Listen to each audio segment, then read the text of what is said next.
A Lit in 10. Discussion with Lisa M. Kendrick. The Johnstown Flood by David McCullough. David McCullough has hosted the PBS series Smithsonian World and the American Experience, as well as many TV documentaries. He is an award-winning writer of histories and biographies. His passion for writing about the past began in the 1960s when he saw old photographs of a tragic flood which had occurred 70 years before. Unable to find any books about the tragedy, he decided to write one himself. On May 30, 1889, a heavy downpour began which caused a man-made lake high in the hills above Johnstown, Pennsylvania, to overflow. The water put tremendous pressure on the South Fork Dam. On the afternoon of May 31st, the dam collapsed. About 20 million tons of water rushed down the hills, smashing Johnstown with a wave 3 stories high. Minutes later, more than 2,000 people were dead, and the city lay in ruins. The South Fork Dam near the Quinn's home was originally designed to create a reservoir that could feed the Pennsylvania Canal. Retired from that purpose, the dam was taken over by a wealthy gentleman's club. The club continued to raise the height of the dam without paying careful attention to proper construction. The dam became incapable of containing the water behind it. Last-minute efforts by townspeople and the club members to provide for overflows proved insufficient. This selection is a historical narrative, which is a story about real events that occurred in the past. To tell the story of the horrifying events that occurred in Johnstown, Pennsylvania, David McCullough creates a mood of tension. Mood is created via the author's choice of words and phrases, which is called diction, their arrangement, which is called syntax, the details of the setting, and imagery interspersed throughout the piece.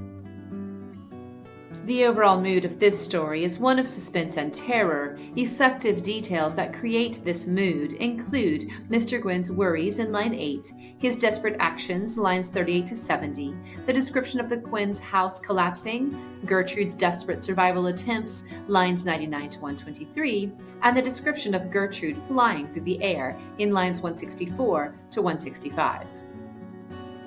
McCullough allows readers to feel what those living that history felt and gives descriptive details about this flood.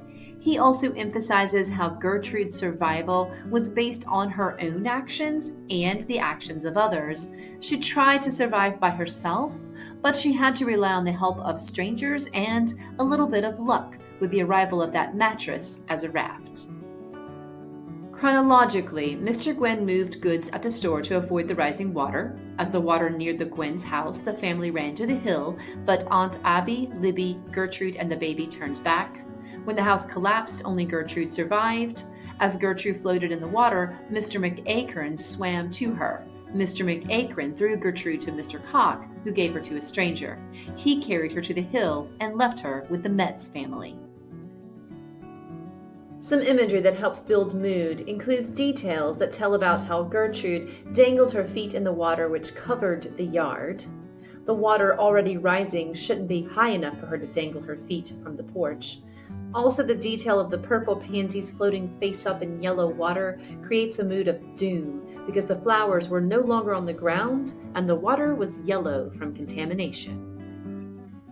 Details that add terror include Gertrude's father's instructions to run for their lives, his face white and terrified, his repeated command not to go back for anything, the water being close to Rosemary's chin, Gertrude fighting to stay afloat after having crawled out of a hole in the roof, and toward the end, when she's rescued, the child came flying across 10 to 15 feet of water. When people are in a desperate situation, self-preservation becomes their paramount thought. Many may feel as Gertrude did afterwards, stunned. She may question why she survived when others did not. She may relive her traumatic experiences through recurring nightmares. On the other hand, she may feel more self-confident, feel lucky and grateful to those who helped her, as she looked down on the city that looked like ships burning. Thanks for stopping by. Nothing enhances your cognitive abilities, increases your vocabulary, or expands your horizons more than reading. I hope you'll continue your journey with my other videos in this Lit in 10 discussion series.